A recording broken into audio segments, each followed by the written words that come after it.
it's September 2nd, 2016, the morning after the Ellensburg Rodeo Hall of Fame induction banquet where the Rodeo Grandmas were inducted.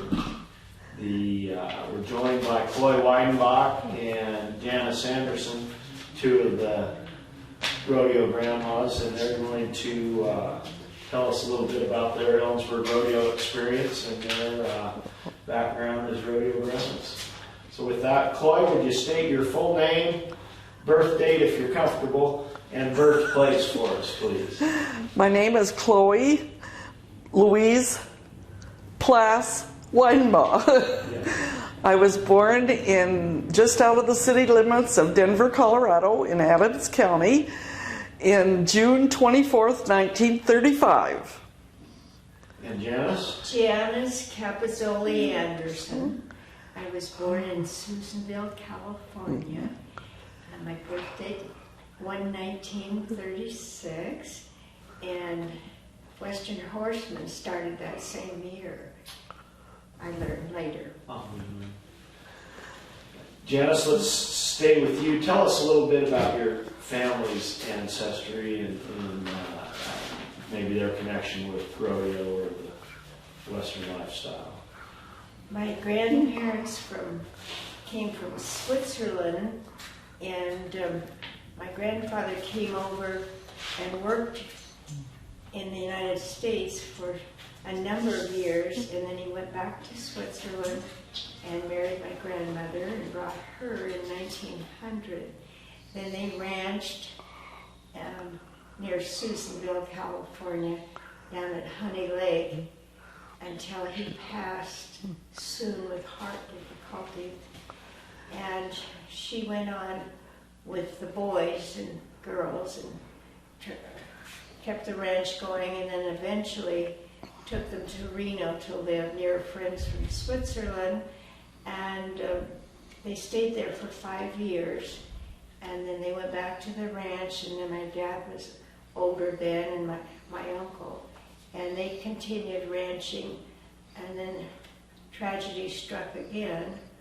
My uncle was killed in a car accident, and then my grandmother's sold the ranch, or traded actually, to another rancher who lived closer to Susanville. And that's where I grew up, on that ranch near Standish, California. And there's a road named Capizzoli Road. If you're driving to Reno, sometimes you'll see it on the cutoff from Litchfield and Standish. You'll see it there. And then my grandparents on the other side ranched in Modoc County, and our ancestors had come by wagon, and my grandmother, great-grandmother now, I should say, my great-grandmother, great-great-grandmother, pardon me, she was not coming to California with the wagon train, but her husband was going. But she got up in the night and she said, my place is with my husband. So she threw her things together and went on the wagon train to California. She had a 1-year-old who was my great-grandfather, and he continued ranching over the years. I didn't know him, of course, but my mother did. And one of his sons, George, was my grandfather. And I got to go out to their cattle operation and be around that quite a bit as a child. And then my own dad and mother, his daughter, Dorothy, ranched in the Honey Lake Valley near Susanville. And my dad and mother only had the 2 girls, my sister and me. And so he always thought we were his boys. And we did a lot of everything that he and mother did. I can remember driving a truck hauling sheep when I wasn't old enough to be doing it, but our dad taught us how to drive quite early. And we ran 2,000 sheep and 500 mother cows. And my mother and dad kept buying land as they could. The ranch that I grew up on was the one my grandmother traded. She traded her home ranch for this one because it was going to work out better for her to be in town, and my dad would be up closer to ground that you could raise alfalfa on. And the old ranch was mostly meadow hay. But anyway, during that time, we learned how to do just about everything.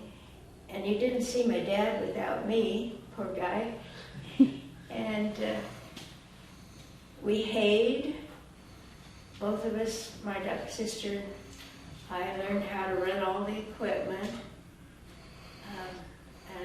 I brought one piece of equipment with me when I married my husband, Jerry Anderson, in 1973. I came up to Washington, and I had 2 daughters, Mary and Lori, and they both went through Central and married local men. And Jerry and I have been married 43 years. And he's a rodeo cowboy, and my grandsons, Brady and Riley, are cowboys also. And then last night at the banquet where I was inducted as a rodeo grandma, along with Chloe, who was there with me, thank you, Chloe. She wrote for me when I was auditioning with the other gals here at the fairgrounds, team roping. She healed for me. And then Riley, my grandson, was 5 at the time, and he healed for me. And I continued coming to the Ellensburg Rodeo, and we also got to ride in the grand entry here at this rodeo, and every one of us rode with huge, huge pride. We're so proud of what's been done here. And Nip has also played an important part in this Ellensburg Rodeo too. He keeps things rolling. He's got the wagon wheels rolling all the time. But anyway, that's kind of my story. But last night at the banquet, I introduced my first great-grandson. His name is Maverick John Miner, and my dad's name was John. And Brady, his daddy, is also Brady John. So you can tell they really thought a lot of my dad, obviously. But anyway, he waved at the crowd, and I announced him as a future Ellensburg rodeo cowboy, and you can just about bet he'll be a cowboy. He's already riding, and today in the slack, I saw him riding around with his daddy on the horse, and he either wants to ride on the horse or drive the four-wheeler. And he's a 5th-generation cowboy, and Buck Miner, who was also very active in the valley in the rodeo world, that would be his great-grandpa also. And I saw him this morning, little Maverick this morning. He's got his Wranglers on and won't wear a hat, no. But he has one.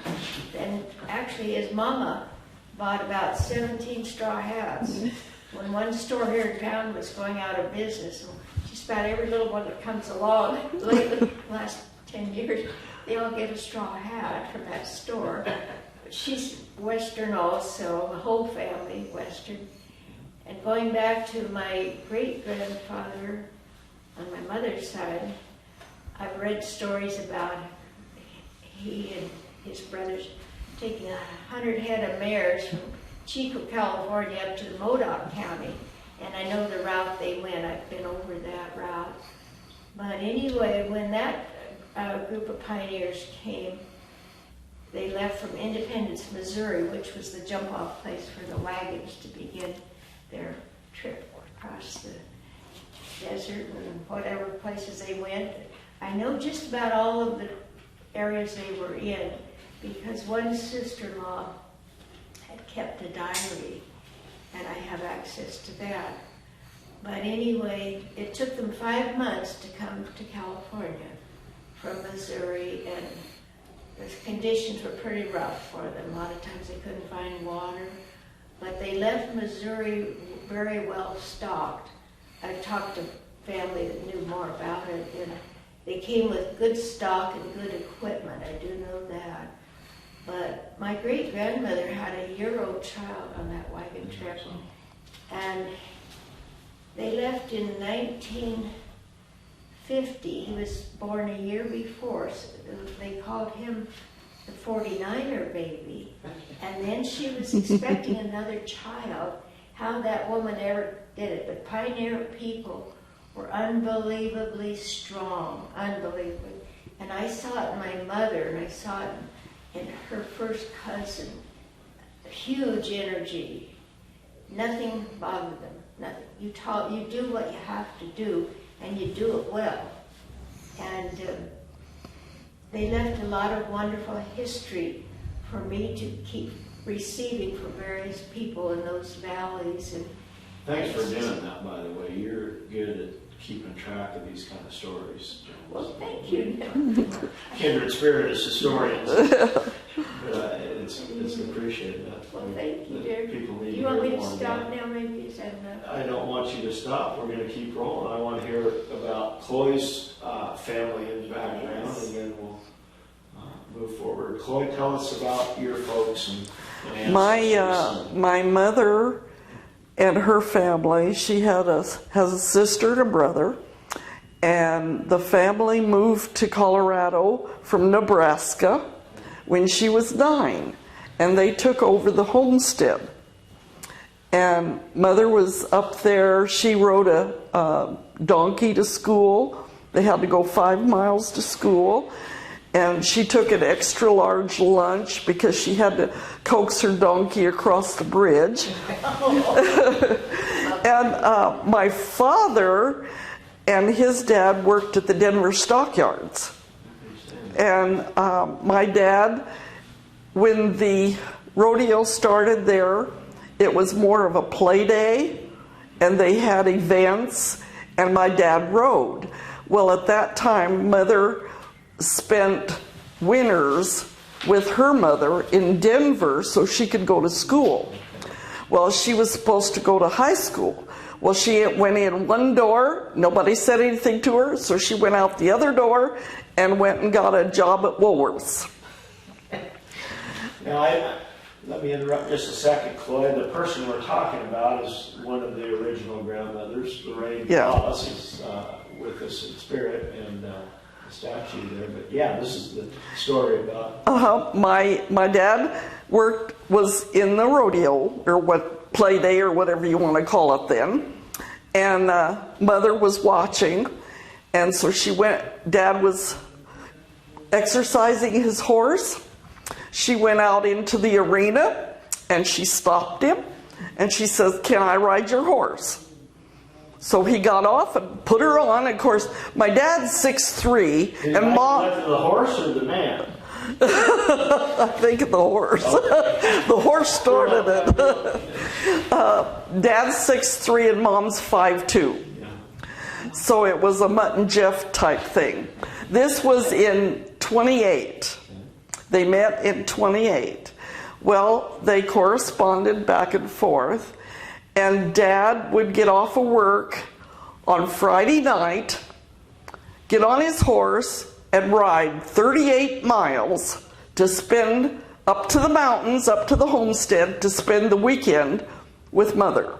Then he'd start back Sunday night, he'd sleep in the saddle, and he'd get back to go to work Monday morning.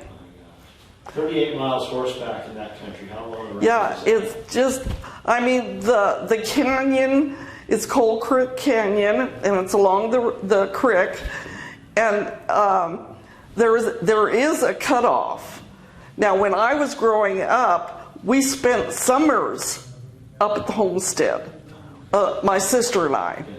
And we would ride our horses up. A friend went with us, and then we'd stay the whole summer with Grandpa and Grandma, and then come back down to go to school. Chloe, it was is it Pine Cliff? Pine Cliff, Colorado was the name of the community. Yeah. And it's quite high. And you know, close by, probably 3 miles, if you could say 3 miles by the crow flies. There was quite a mountain, and it had the lookout station on top. and us kids would ride through one gate off of the homestead. We would ride to the lookout station.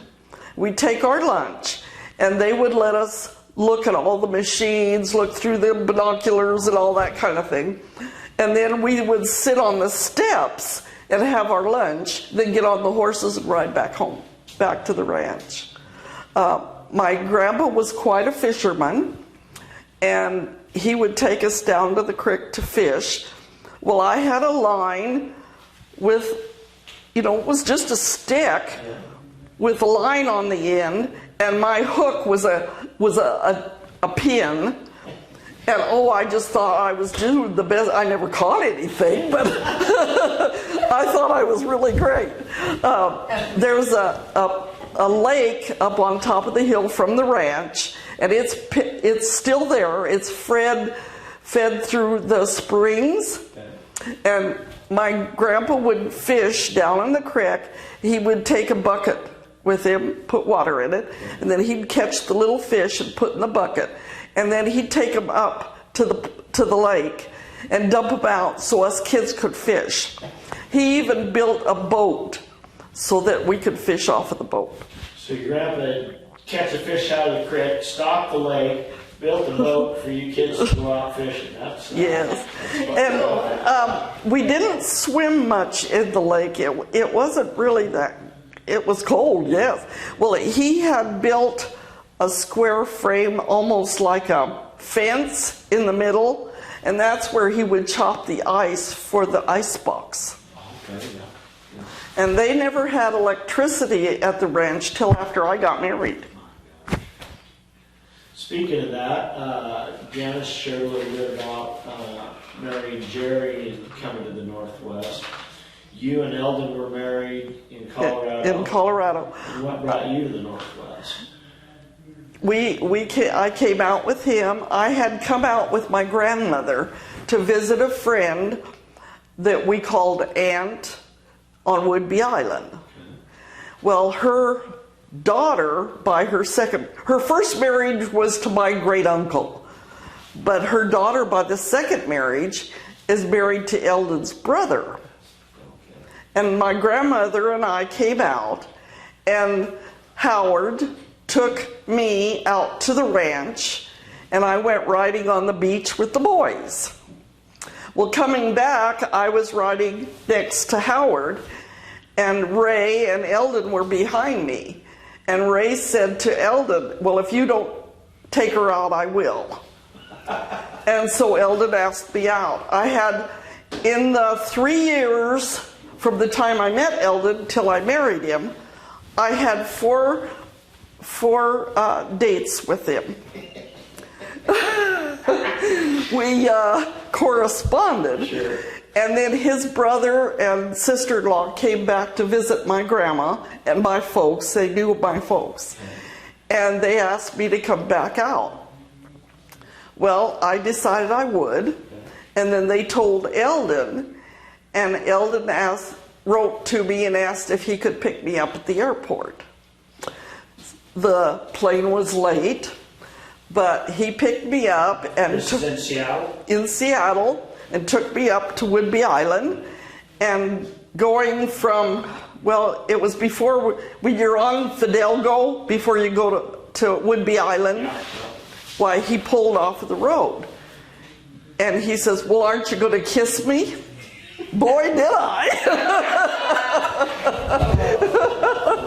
I was out here, at that time, I was out here a week, and we got engaged. How old are you? Or were you? I was 25 and Eldon was 32. We'd been married 52 years before when Eldon passed away. Eldon was a roper when I met him, and he roped at Skagit Valley. And with the pets, with all the pets had property on 3 sides of the farm. When they moved, the Navy base bought the home place on Whidbey Island. They said they wanted to extend the runway for jets. We will give you so much for your ranch. if you don't take it, we'll take it anyway. So they did, and that's when the family split. Uncle Ed and Dad Weidenbach split, and they bought 2 different places in Skagit County. Oh, okay. And that's where Eldon lived when we got married. Okay. But he's always been a roper. He rodeoed till I had number 3. Okay.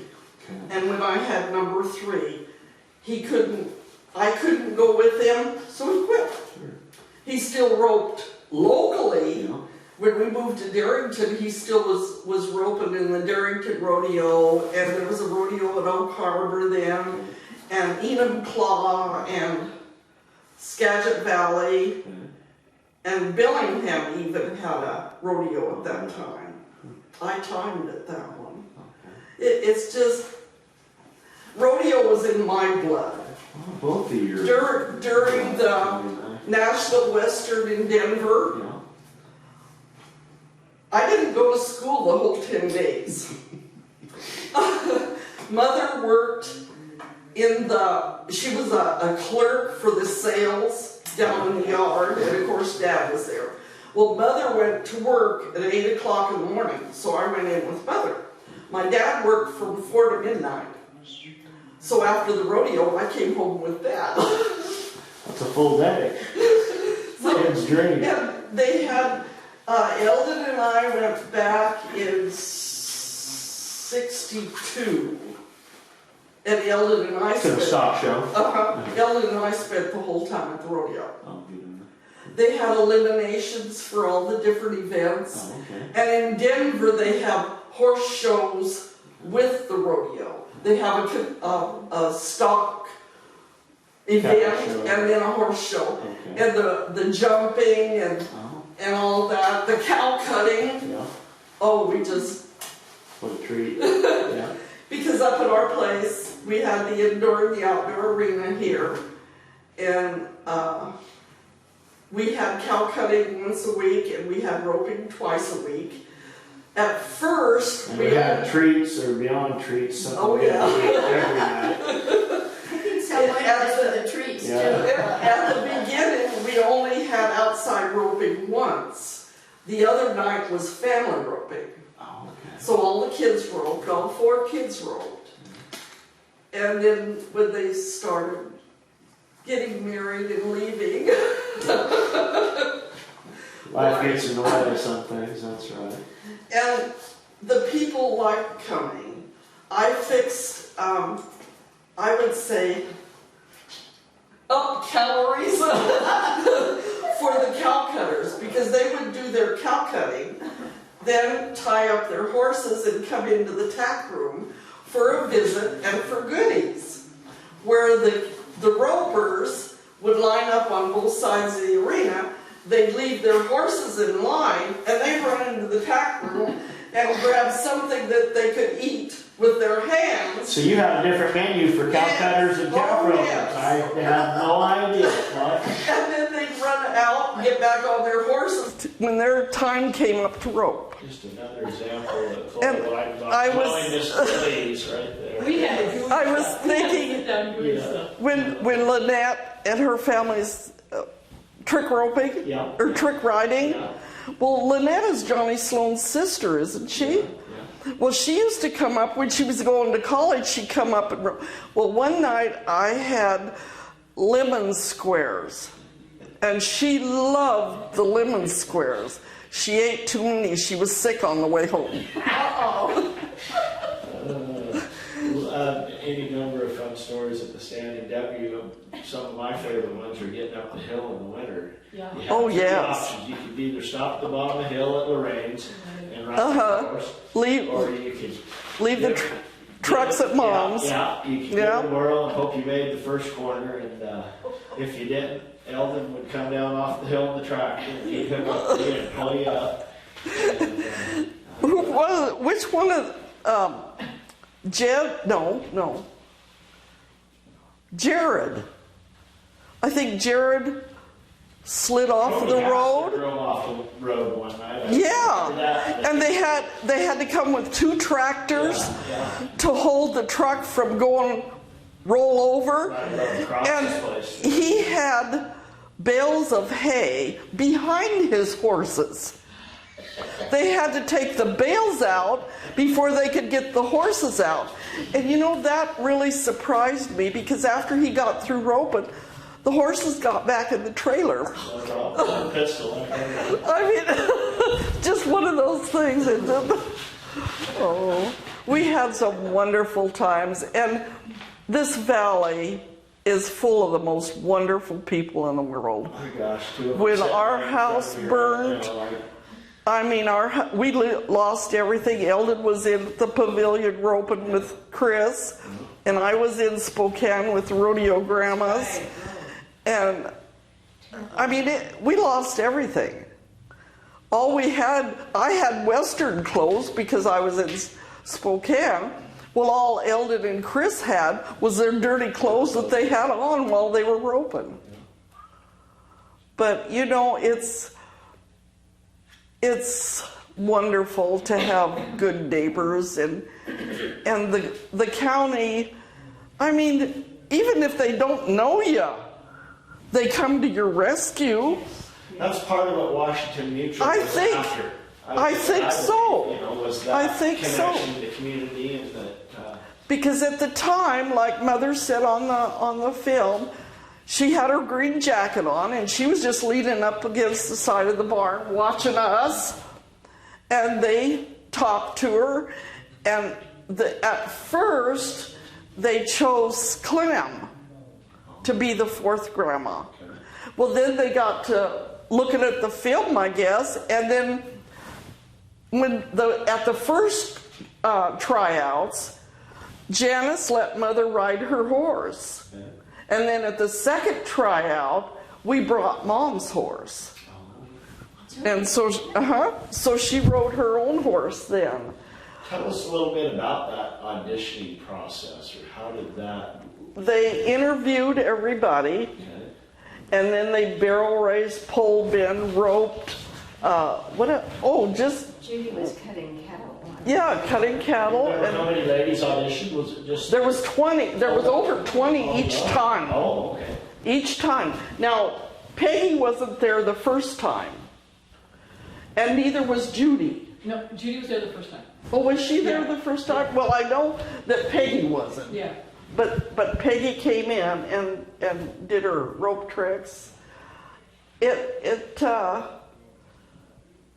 It was different because they told us that everybody was in at the first time at the door. Well, then of course they went through all the tapes and picked out the four lovely ladies, and Somebody had to know something about rodeo or Western heritage in the deal to be able to pick out. Yeah, and I think they were looking for personalities too, you know, because they just listened to Lorraine, and she was like, they just, you know, they picked up on that immediately. And it was Jim Walker from Washington, or from McCann Erickson, who, he was the one that interviewed. It was, how it went was Jim Walker and Artie Harrell are good friends and they're neighbors. Got it. Okay. And they were looking for this new ad campaign, Huh. you know, and so Jim Walker called Arlie, because he knew that she was from over here in Ellensburg. Yeah. And so what happened was, Arlie said, let me put you in touch with my sister, Jan Farrell. Oh. And Jan, and it was, Jan called nothing me. was in the paper, nothing, it was all by word of mouth. I mean, it was just incredible how it went. And so they said, okay, ladies, ranch women, that kind of stuff, everybody just went ahead, and it was just like a telegraph, really, is what it was. And it was in December, and it was cold, and they had it at Blue Pavilion, you know. I mean, it was snow out on the ground and everything. It was really, and so anyway, when they had that first casting call, and then a week and a half later is when they had the second casting call.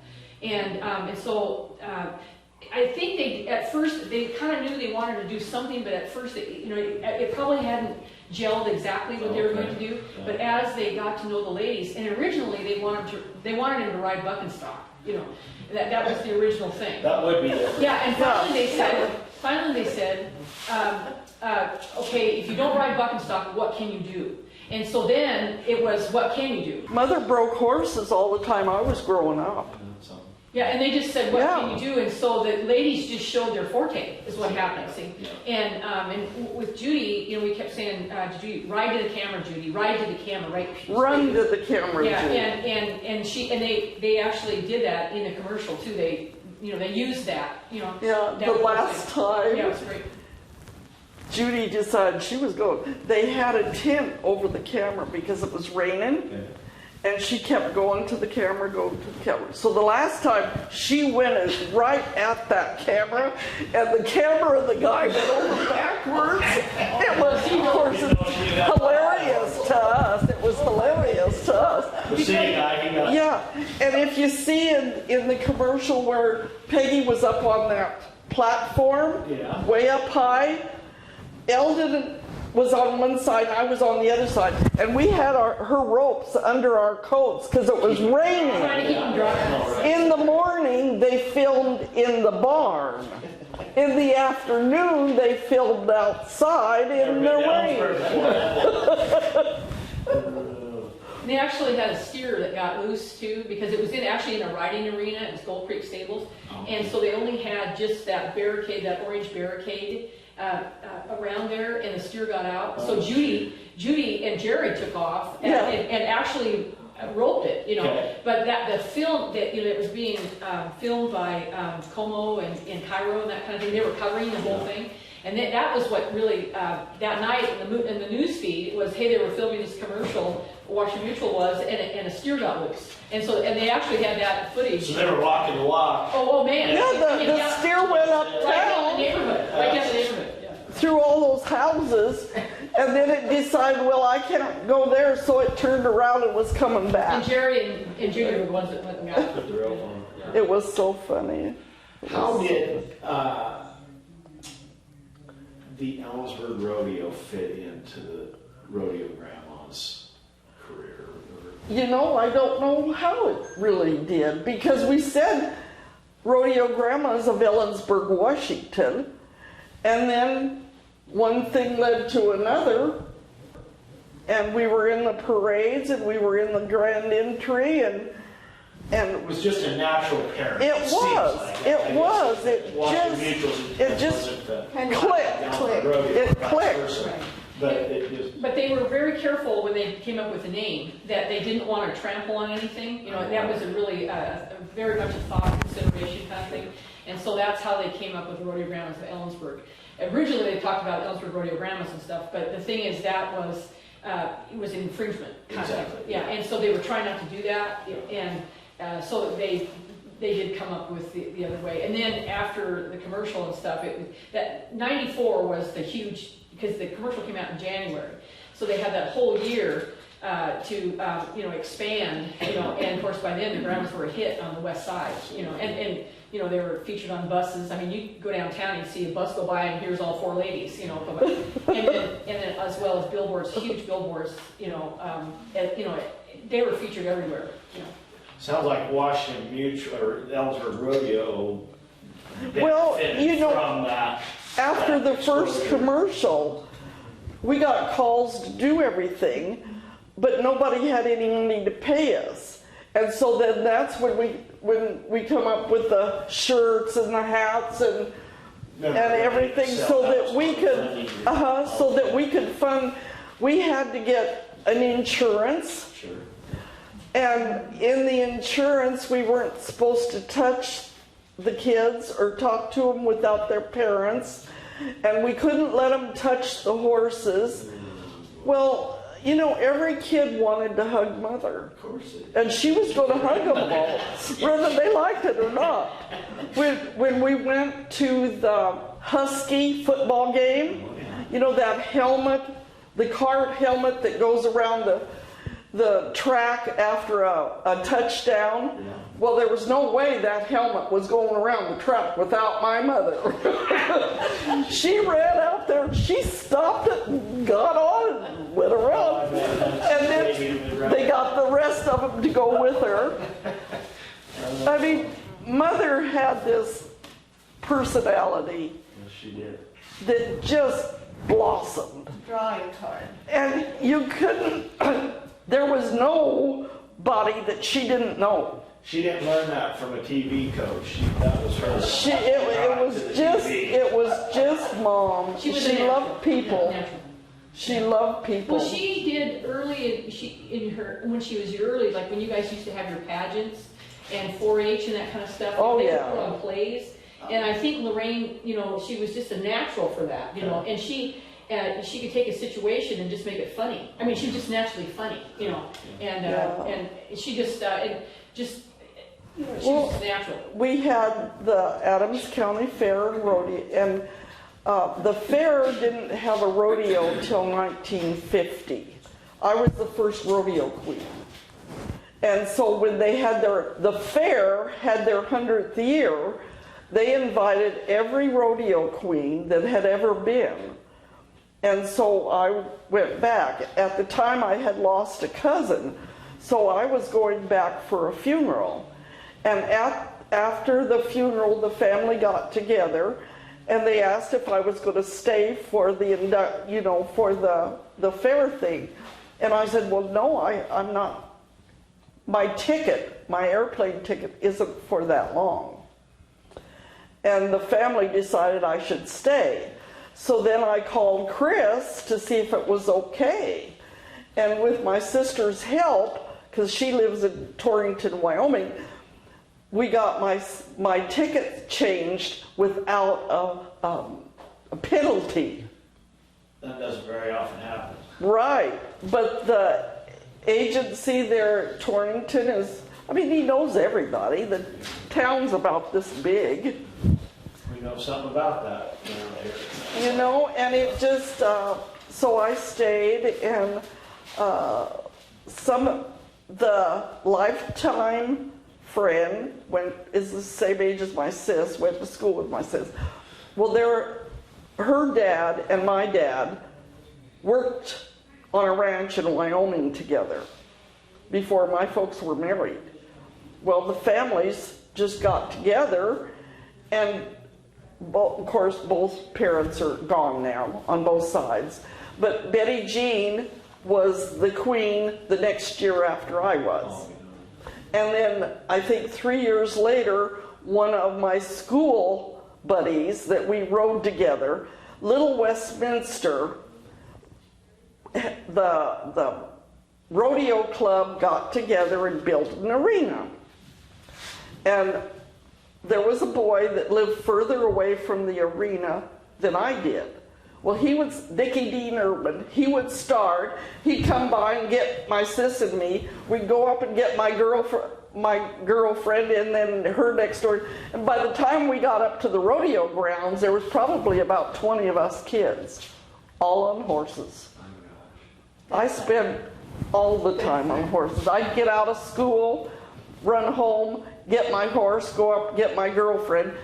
I had an hour to ride from the time school was out till chore time. Was that free time, or that was? Yes, that was my free time. And we just stayed on our horses. And in the summer, we'd leave in the morning and take a lunch with us. Mom wouldn't see us till chore time in the night. But you had your cell phone so you could call. Yeah. Oh yeah. At one time there was 5 of us riding across, we were next coming down the road. My sis got shot. These kids come up over the hill on a bicycle and they had a rifle. And we know that that's where the bullet came from. It went in her arm. This far that way, my girlfriend had got it. This far this way, my sister's heart would have got it. And so we went to the first house we came to. The lady called Mother. Mother came and got Betty and took her to the doctor. There's a little hole where the bullet went in, but there's a scar like this where they took it out. A lot of us played guns on our horses when we were kids. Yeah, we didn't see the kids. They didn't see us. Just accident. How the bullet came. Sure. Well, Rodeo Grandma is certainly the real deal. There's nothing inauthentic. Wonderful together, like Mother always said. Good bunch.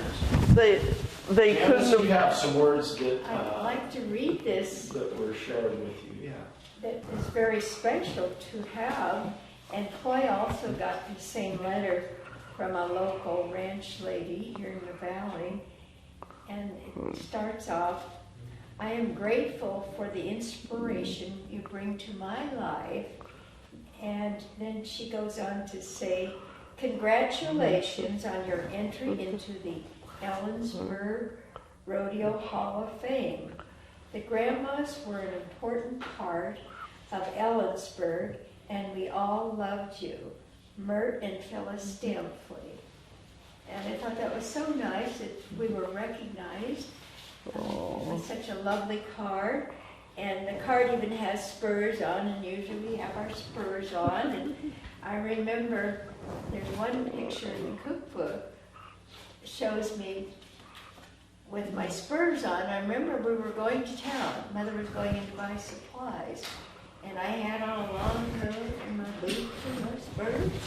And I really never thought I'd end up being a rodeo grandma. I just wanted to be a school teacher.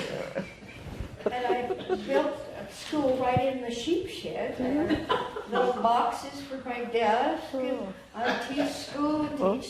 And idolized my teacher. I was in a one-room school. Probably you were also. up at the ranch there was a little schoolhouse on the property.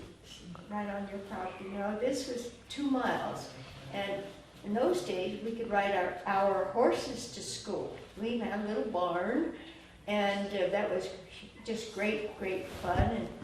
And that's how some of us got to school, actually, in that valley. And my teacher stayed for a number of years and taught. And of course, I idolized her, absolutely idolized her. And one day we were sitting there around the fire teaching the little ones how to read, and I heard an airplane coming, and I looked out the window and I hollered, plane coming. I could see one had parachuted out, and we found out later there was another one who parachuted out on another place, and it took the corner of our one-room schoolhouse off. So my teacher, that I idolized, she hollered, Janny, go for help. Well, she let me drive her car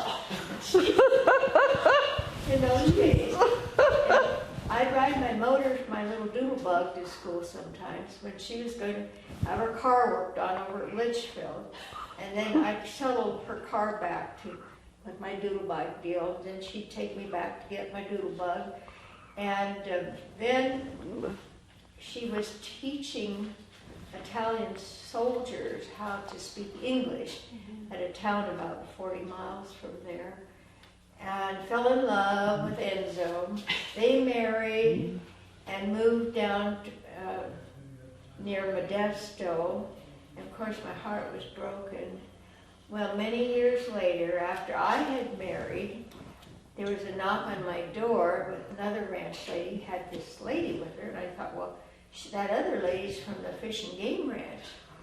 And she looked at me, she said, Janny, you don't know me. Well, no, she was huge by then. I had no clue who she was. So then, that was a great reunion. And then many years later, I looked her up down around Modesto, California. And since that time, I've been in touch with her daughter. And actually, I was heartbroken, but I was glad she had family finally in her life.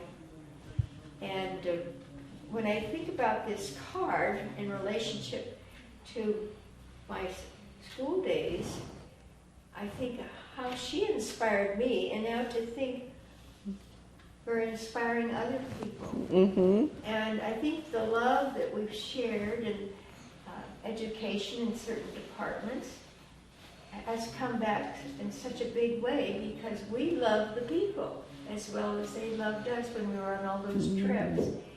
And then I remember one night, these gals left to come back to Ellensburg. We were in Salt Lake. We rode in the Grand Interior. They introduced us in a buggy there. That's what it was. Parade too. During the parade too, okay. And these gals, the Rodeo Grandmas, are headed back to Ellensburg. And I was flying on to Phoenix to meet my husband. And by the way, my husband Jerry and Eldon Weidenbach were also seen at this rodeo grounds many, many days and hours. They helped with everything they could in regard to livestock. They hauled livestock for us. Rodeos all over. And then Jerry and Eldon built a temporary arena out of some highway fencing, and that's probably why that steer got out, come to think of it. But anyway, and Chloe, as I talked about in memories of the grandmas when we were inducted last night, I mentioned how jolly she always was and helpful, and she continues today. Nice going, Chloe. But anyway, the grandmas had a lot of fun together. Oh, we saw did. a lot of country and met some great, great people who inspired us too.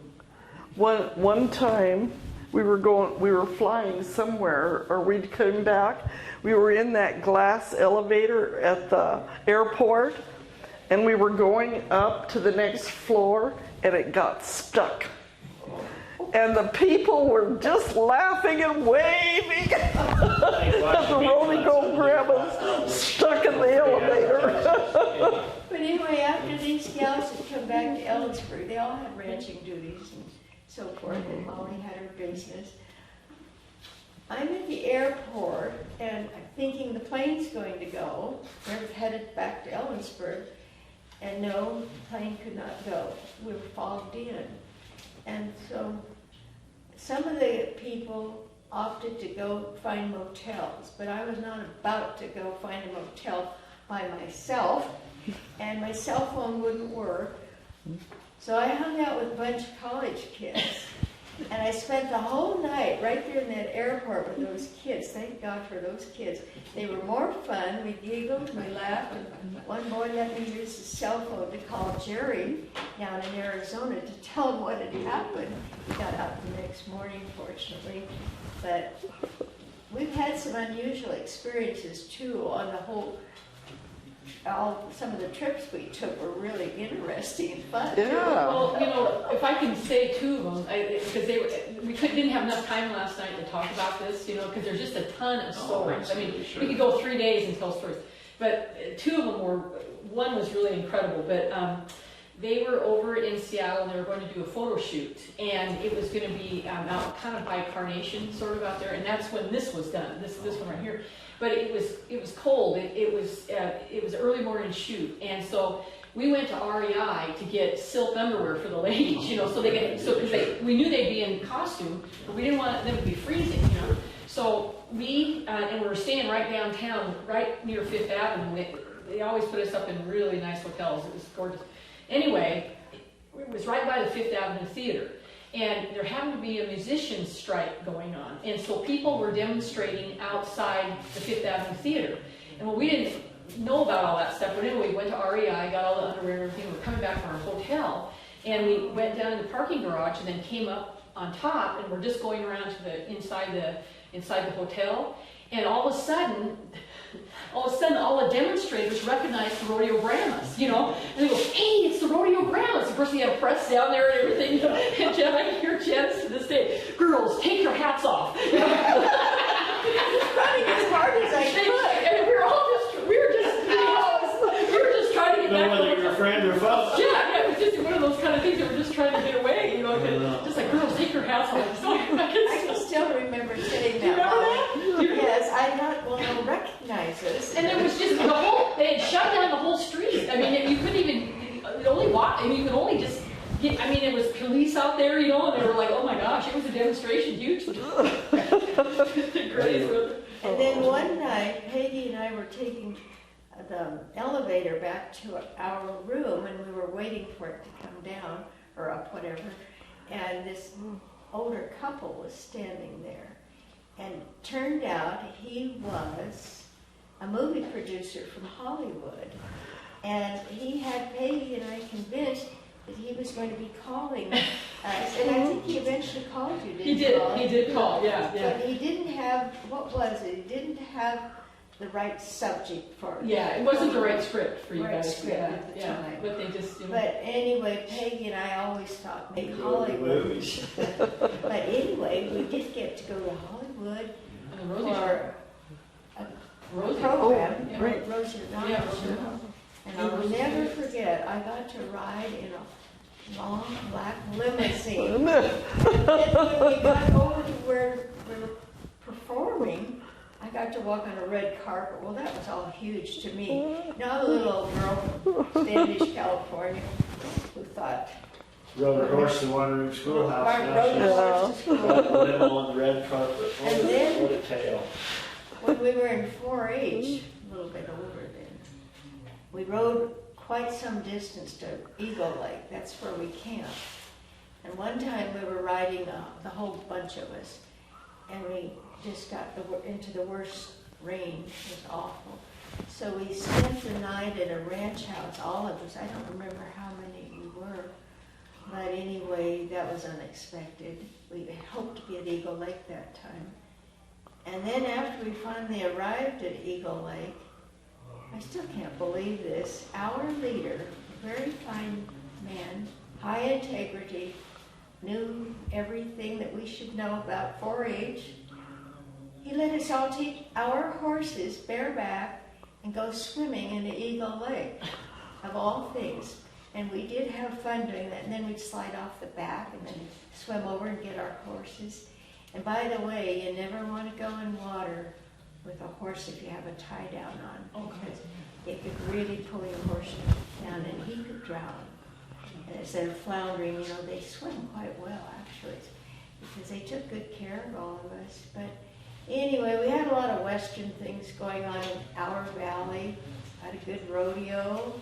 And speaking of rodeo, kind of ironic, my mother, who lived in Modoc County, that's near Alturas and Madeline, she met my dad at a rodeo, and I met and married my dad, of course. And then in later years, I met my first husband at the Cow Palace. I'd taken a group of sorority girls with me to the Cow Palace. They'd never seen a rodeo. Oh, they just loved the whole thing. And that's where I met my first husband, the father of Mary and Lori Stevenson. And in reminiscing about Mary and Lori, they both went on to be teachers, and they had an interest in the Western world. They enjoyed high school rodeo and so forth. But anyway, when Mary decided to marry Brent Miner, a local fellow, actually I'll never forget this, when the girls first came up here with me, we went to a roping with Jerry. I had married Jerry. We went to, oh dear, what's the name of that town? Oh, I can't think of the name of it right at the moment. But all the people used to run over there and get married. And we went over there and we thought, well, we'll marry at this little chapel. Coeur d'Alene, that's it, Molly. And Buck and Myrna Miner got married there too, by the way. But anyway, I got there and this lady, I didn't know about her. She kind of looked like a carnival lady that was kind of just different. And I didn't know about that. So I told Jerry, I said, oh, I'm not going to be married there, no. So we went downtown and found a church. And we go knock on the door, and the minister was in there working. He said, yes, he would marry us. But anyway, that was quite an experience too. Then we go to a roping with Jerry, and my girls go with us. And Jerry invites Brent Miner to go with us. No, that's not right. No, we get over there to this roping, over there around John, I don't think his last name either, or something here. But anyway, we went to a roping away from home, and there's Brent Miner. And this was all meant to be. And Jerry introduces Brent to us, and then Jerry invites Brent to ride home with us. Oh, man. Oh, yes. and that became Mary's first boyfriend, and they dated for 8 years. They babysat all the little kids in the valley that needed somebody to babysit them, and then they had them in their wedding. And when they got married, I remember we were visiting my mother and dad down at Standish, California, and we were going to go on to Reno as a group and look for her wedding dress. Well, Mother said, you know, I have my grandmother's wedding dress up here in the attic. She said it's not very good shape. She said, I remember a litter of kittens being born on it in a trunk. And when we got it down to see if it might work for a wedding dress, well, it had mouth holes, and it was not in very good shape, water stains, you name it. And I saw that dress that my great-grandmother had worn when she married, and I thought, oh, that'll be so perfect. So I brought it back to Ellensburg, and I took it. First I aired it out for a long time. Then I took it to 3 different cleaners between here and Ellensburg and Yakima. Oh, absolutely no, we wouldn't even consider cleaning it. No, it'd just fall apart. It was quite old at the time. It was about 107 years old, and we still have it in the family. Mary keeps it at her house. But anyway, she wore that dress the day of her wedding. Finally, one cleaner said, yes, I will clean that at your risk when my solution is very weak. And he did, thank goodness. And then prior to cleaning, I had a lady use Pelham to stiffen the material so it wouldn't disintegrate in cleaning. And the day of the wedding in 1981, you'd never known that that dress was that old. It looked quite lovely. And I wore my great-grandmother's wedding, going away dress. It was a black plaid taffeta. And Mary's looked like more of a Muslim look. It was quite beautiful with the style of it. And we wanted to have a country wedding, but in 1980, we were building a new home, and oh my goodness, it turned dark suddenly. It was scary. I kept thinking, oh, the world's coming to an end. And Jerry said, no, I think they bombed Seattle. Didn't say that. And finally, we jumped in old green bean. That's a pickup that my folks gave me when they sold the Western. All the kids had learned to drive it, cousins and all that. But anyway, we took off in the pickup because Marla Miner, Buck's daughter, and my youngest daughter, Lori, were there at the house where we lived. And we could hardly see to get back to that house. Something was coming at us, and well, then we turned the radio on finally. You know, this 1993 truck, which was brand new in 93.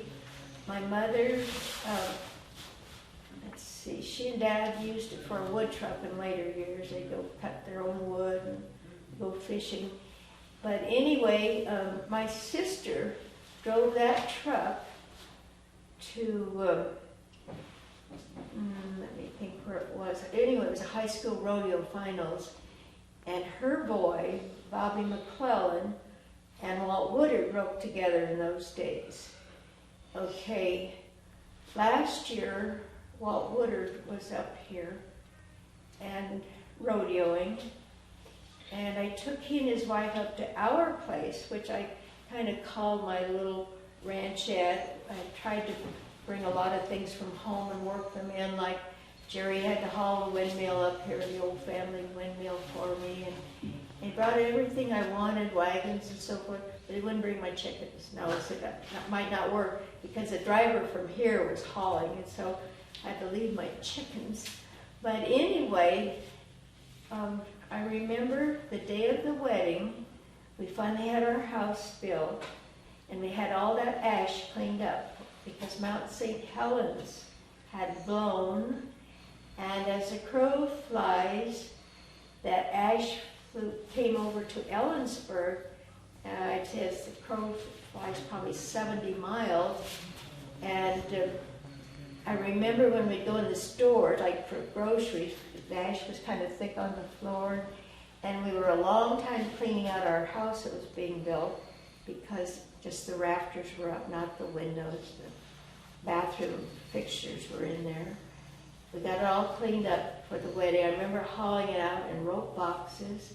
We used compressors, vacuum cleaners, you name it. But now the good thing about that is the ash that had blown all around Ellensburg and on beyond to other towns brought good fertilization for the crops. The ash was wonderful. And then quite a few people took ash and they started designing jewelry pieces, and it became a huge business, something made with ash.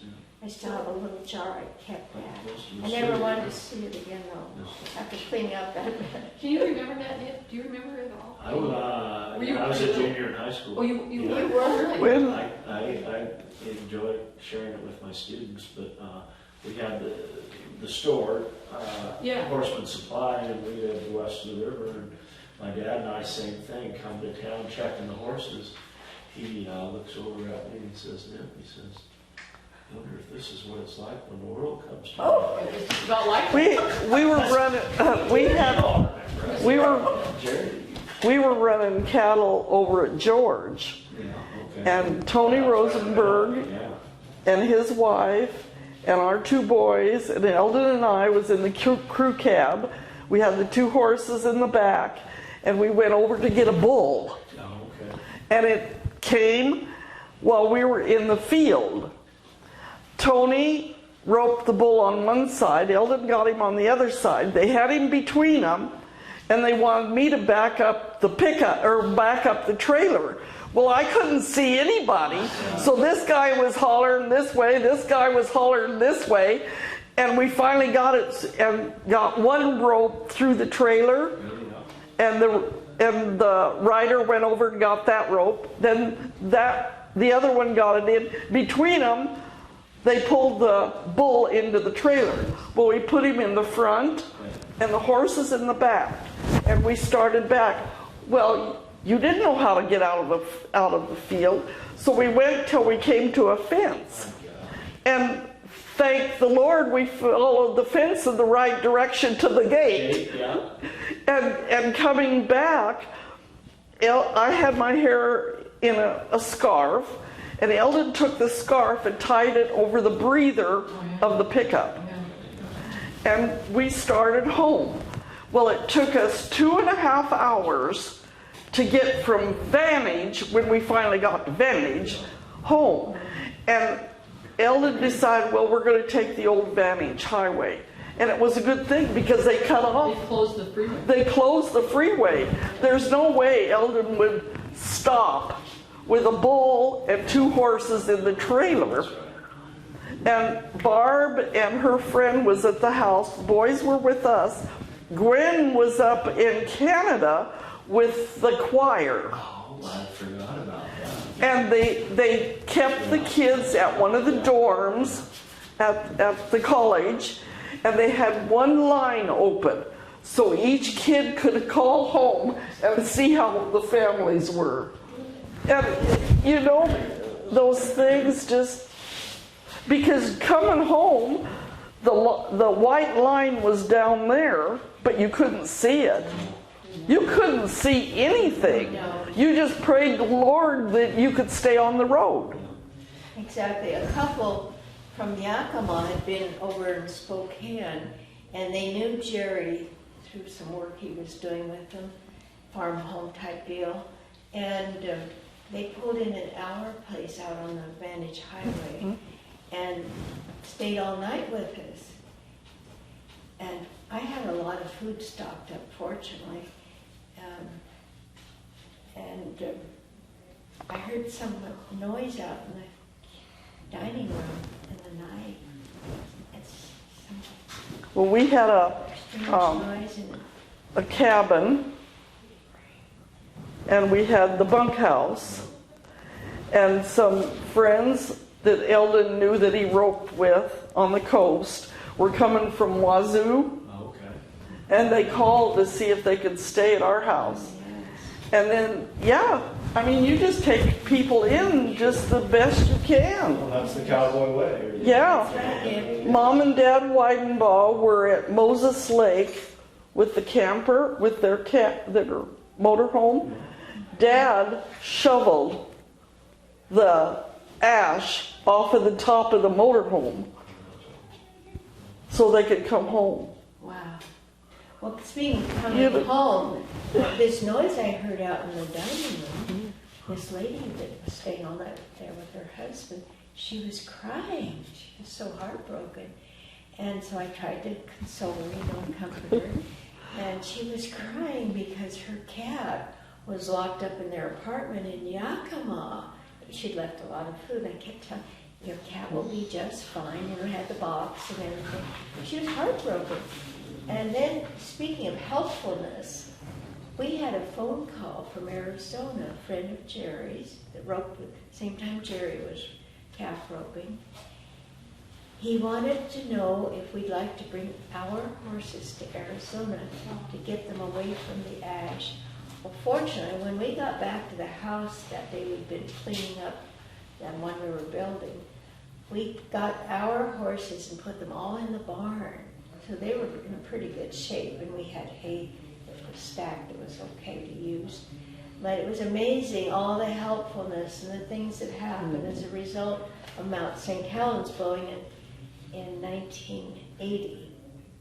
But anyway, we've told some big stories, haven't we, Claudia? I know. What do you have for closing comments? That's how we usually wrap these up. One more thing, can I just, the ladies here, amazing the people that they had worked with and that became friends with them, And you saw last night Florence Henderson, and you guys Janis and Gary became great friends with Florence and her husband. And Florence and her husband were living on a sailboat in Marina del Rey, and so we're from California to do the show. But Betty White was another one they worked with, and Senator Orrin Hatch and his wife Elaine. Wow. They, as well as doing the commercial, they also did other things, and some of the other things where they were in a book called Active and Ageless. It's a resource guide for senior citizens, and that's what actually sent them down to Rosie O'Donnell's show. They were actually touting that book, but at the same time had signed a second contract with Washington Mutual, so they were kind of doing a double deal when they went down to the Rosie O'Donnell show. But also Senator Orrin Hatch, when they went to Utah, that was an Active and Ageless resource guide, and that was they had a big convention on senior citizens, and so they were actually guests. That's why you're at the Salt Lake City rodeo. Well, yeah, Salt Lake City, because Washington Mutual was a hub there too, and so they were there. So it the things kind of coincided. It's amazing. It sort of did, because Salt Lake City was a hub for Washington Mutual as well, but Seattle and then Salt Lake City. And then, but just the different people they worked with, and they were at a jungle auction in Seattle at Woodland Park Zoo, and it was a fundraiser for it was a fundraiser, and Washington Mutual was a big sponsor of it, and that's why they had Betty White there. And so they actually got a chance to work with Betty White, and it was a fabulous deal. She had an opportunity to work with them. Yes, that's right. Well, and it was really cool to see them all interact, And one last real quick story. Washington Mutual, a big stockholder meeting every year, and it was in, I believe it was the Westin Hotel, where there were huge, 250 people, big long room. It looked like it should be on a movie set or something, but all full of stockholders. And Carrie Killinger, CEO of Washington Mutual, was leading the meeting. And the Rodeo Grandmas, it was a surprise for the stockholders to bring the Rodeo Grandmas up, for the stockholders to meet them. And so, amazingly, the Grandmas were all at the back of the room. And the cue was Carrie Killinger, at the front of the room, was going to say, if there's no more questions, could I have a motion to adjourn the meeting? Well, a stockholder got up and he said, well, I have one more question. And this is, it was just all happenstance. It wasn't a plant or anything. He just got up and said, when are we going to meet the Rodeo Grandmas? Just like that. And Lois Rogers, who was our counterpart from Washington Mutual, she was wonderful to work with, flung open these great big huge doors, and the Rodeo Grandmas walked down these huge aisle to a standing ovation. I mean, just, and it took them like 5 minutes to get there because everybody was standing there shaking their hands. And Lorraine goes up there, and Lorraine could do anything. Goes up there and gives Carrie Killinger a huge big smacker right here, just, you know, and just, I mean, you're gonna get, you know, hugged and kissed by a rodeo grandma, you know.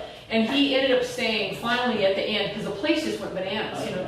And he said, finally at the end, he goes, well, I guess I've lost control of this meeting. You know, and he did. That's exactly. And here was a very stoic time. I mean, we're talking major, big business, you know, major big business. And all the top stockholders were there and stuff. So anyway, the rodeo grandmas could cut through the chase and just all of a sudden, because everybody had a grandma, it just went right down, you know. So these ladies were wonderful. They could do it, you know. It's amazing the talent we found within that we didn't even know we had. But anyway. I mean, we were all friends. We knew each other. We were all friends. But to get together, one time, Molly, we were at a hotel, and Molly called Mother and I in our room and says, well, I'm having a drink. You want to come over? And we said, sure. And so she called Peggy. I don't think you were with us that night. I don't remember. Anyway, pretty soon there was a knock on the door. Molly opened the door. There was Peggy in her pajamas. She'd come all the way down the hall in her pajamas. Oh, it just, we had some marvelous time. And when you got on the wrong way, going From the Tacoma. she got on a one-way road going the wrong way. Yeah, and ended up at McCord Air Force Base with the security, you know, and the whole van full of rodeo grandmas. So it was like, what? And it was like 12 o'clock at This is night. not a security breach. Yeah.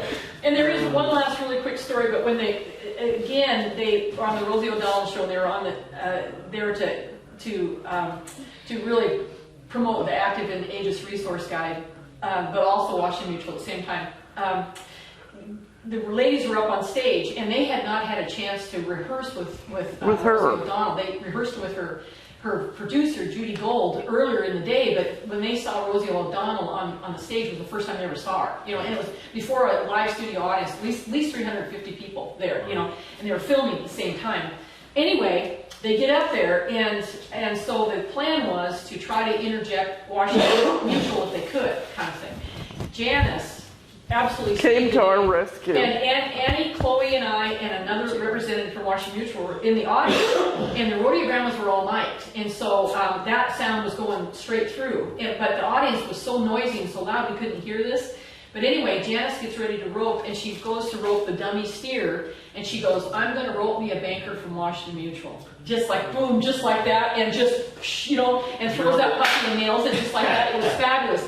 Washington Mutual was, of course, doing flip-flops. I mean, just absolutely great. But she was able to get that into it. It was just, it was great. You know, it was perfect. But they could do that. And Storybook, yeah. yeah, they could do that. Yeah, it was good. Okay, Oh, they want to run like, no? Oh, no, Ladies, second. thanks for your time. Thank you. We got carried away talking, didn't we? The film cherished. We'll get you a Love copy you, of it. Nip. You've been a big part of Ellensburg. Don't Oh, think you yes. haven't. Well, So I'm a big appreciate part you of being you on the ladies, board, so- helping the Ellensburg Rodeo Hall of Fame board. They're Oh, very yes, active. it's and just- We're looking forward to building a new building. Not that we had an old one, well, we kind of did. I remember we all Can't put in wait till they money get set for a up. house, Yeah. and they've been using that as a temporary real Hall of Fame. But it's looking up, and we had a wonderful banquet last night. What a fun time. Board of Directors did a beautiful job, and the members, and Nip's been an integral part in team ropings, I remember. Yep, you and I even roped together. We did. If you What think you, about it. Chloe and I, and then just the whole, that's what's been exciting for me. You ladies aren't my grandmother, but you We're a big family, though. Thank you, Nip. thank you. Okay, now, Paul, help me out. We got to get rid of our talking Yeah, fruit.